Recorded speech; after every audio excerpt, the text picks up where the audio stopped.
Good afternoon, Gateway. My heart is heavy this afternoon, and maybe yours is too. Yesterday, there was a mass shooting at Annunciation Catholic Church down in the cities.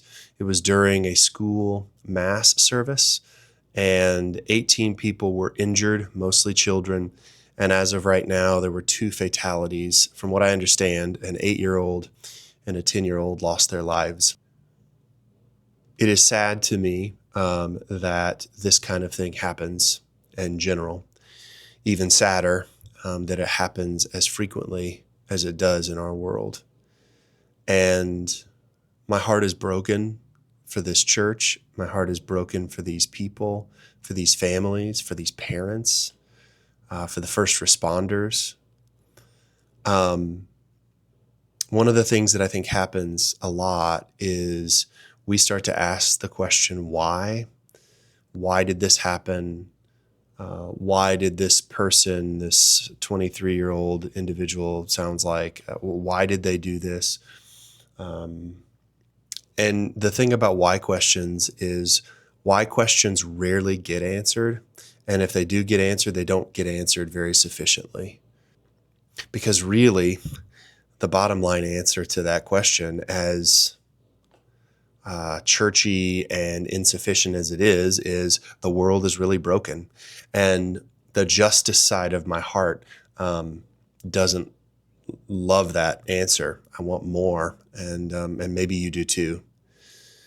But the one thing that I would give to you today, the one thing that I would want you to hold on to is a verse in Revelation 21, which says this: He will wipe every tear from their eyes, and there will be no more death or sorrow or crying or pain. All these things are gone forever.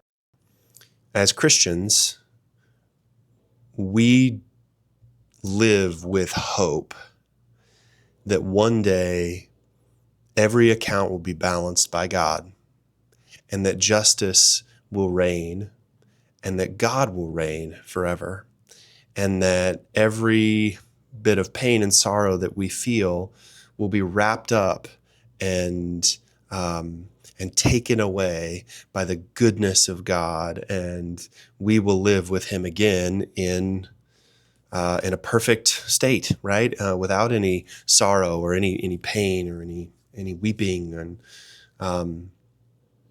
so when things like this happen, and I don't often go here first, but I would encourage you to, and I ought to.